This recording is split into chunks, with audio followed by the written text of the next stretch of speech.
What up? Welcome back to another episode of Car Ride Reactions, the show where we may record these videos on the way home, but we don't text and drive. I just got out a new Good Fortune movie, which starred Keanu Reeves, Seth Rogen, Aziz Ansari, and Keke Palmer, well as some other famous faces in there. It was mostly a feel-good comedy. It's kind of the genre of the film it was. It was okay. I'm gonna be honest, for whatever reason, I couldn't fully really get into this one. I mean, it was good. I liked it, but I didn't love it. Wasn't probably as emotionally attached as the writers would have wanted people that saw this movie to be. But I mean, it's good. It's if you've seen any like I think it's like Prince and the Piper or whatever, like any movie or show where, you know, someone kind of in high wealth and poverty or in different situations switch roles to kind of, you know, see the best and worst of each other's lives. It's one of those kind of films. So Aziz Ansari plays, he calls himself a task sergeant at the beginning. I guess he was like a documentary maker. He calls himself a task sergeant. He's basically just doing odd jobs for money, trying to get by. And I appreciated that aspect of the movie. It does have a lot of commentary on the average person out there just trying to get by, because I mean, that's the world right now. There's a lot of people just doing everything they can and still not quite making enough. So that was good commentary on that. While Seth Rogen's more of a corporate CEO and who's got a lot of money, and their paths cross. And Aziz Ansari, as character Arj, is basically campaigns to be his assistant. And instead of doing like odd jobs, he's going to do odd jobs for Seth Rogen's character. And for about a week it goes well. He ends up getting fired for using the company credit card for a date he couldn't afford, which is kind of a lame reason, but whatever. And that's when Keanu Reeves' character, the angel Gabriel, comes into the picture. And Gabriel's a funny character to me because his whole premise is he's a guardian angel who is tasked with protecting people from crashing their cars while texting and driving. So he feels a little more ambition than that. He wants to help save souls and save lives. And he sees with Aziz Ansari's character an opportunity to try to like save his soul. So he's the one that ends up switching the life of Aziz Ansari and Seth Rogen in the movie. And I think what this movie does differently that other similar movies do is this movie doesn't pretend that Aziz Ansari's life is better than Seth Rogen's. Like, they acknowledge several times in it that Seth Rogen has it better. And like, that's part of the movie because, you know, in these kind of traditional movies, the switching back occurs when people realize that the way that their life is the one they prefer.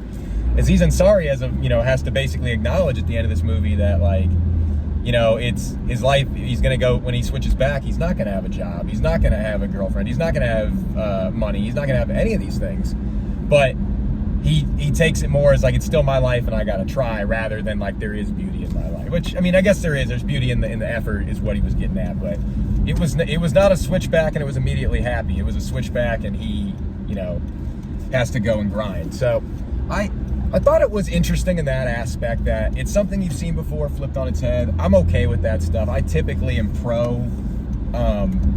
I don't think concepts need to be fully unique as much as like the characters and the story needs to be unique. So that's why there's a lot of movies that may seem on like a surface level a recycled thing, but if they turn it enough on its head, I tend to enjoy it. Like, if anyone watches the Invincible cartoon, I mean, it's an adult R-rated cartoon, but it's a superhero show.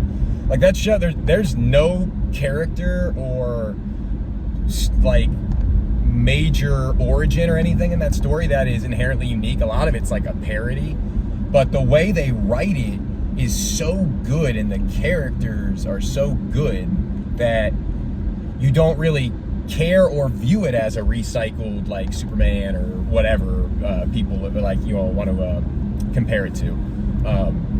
So to go back to Good Fortune, like, I see what they were trying to do with this movie, and I like all these actors a lot. Like, I really like all the actors. I'm a huge Keanu Reeves fan, big Seth Rogen guy.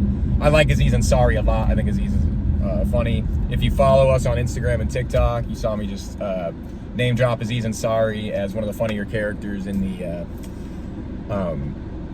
Office versus Parks and Rec debate. Like, who's funnier? I think Aziz Ansari's funnier than a lot of people that are on The Office. I like Keke Palmer a lot. I do like, yeah, I mean, it was a good cast. I'm kind of surprised I didn't like it more. But like I said, for whatever reason, it just didn't quite grab me the way it maybe should have, or the way they tried to. I don't know. It's not really anyone's like fault. Like, the acting was good. I mean, I've seen all those people do better acting. This was a pretty simple movie, I think, for a lot of these people. Like, I don't think it was a challenging character for any of these people to play. So yeah, I'm not entirely sure what it was about this one that didn't quite grab me. But that being said, I'm gonna give it a 6 out of 10.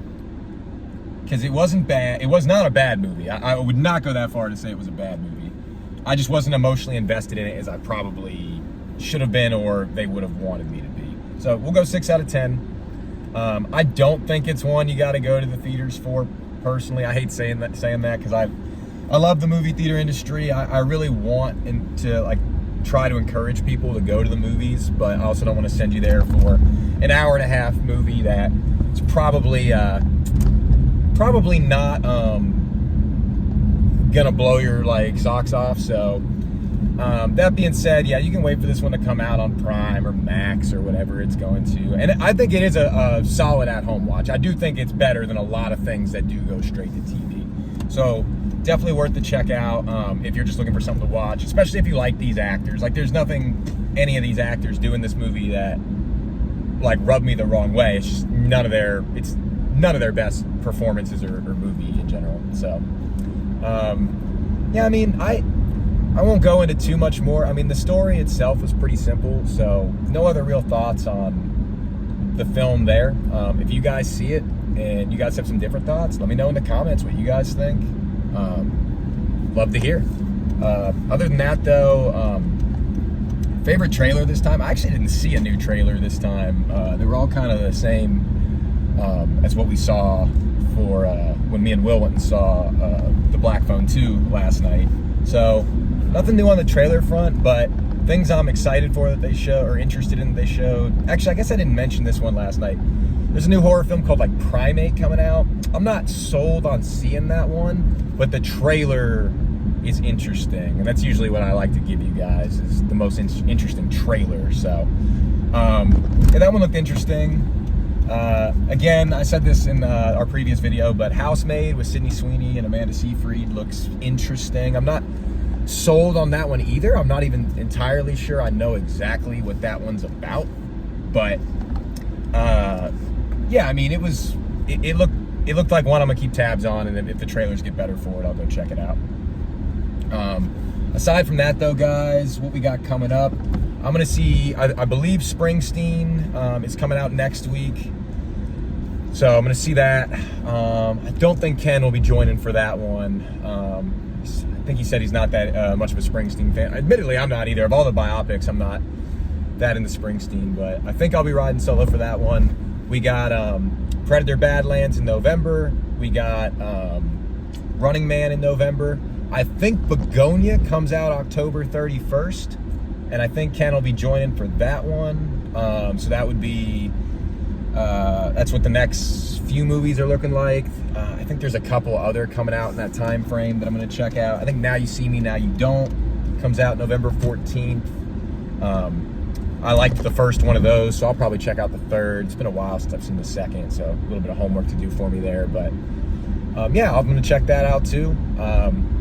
Appreciate you guys watching these. I hope you enjoy them. We have fun making them. We're trying to just pump out some more content, you know, keep things fun for you guys, whether it's the video reviews or, you know, just doing some skits and drafts on TikTok and Instagram, getting a little more creative and more consistent with that. So, I mean, appreciate you guys watching. Please like, subscribe, share. It really does help with all the algorithm. I mean, if you guys have feedback on what you want to see, we're open to it. We're definitely trying to start a little community on the channel. So appreciate you guys watching, and we'll see y'all next time.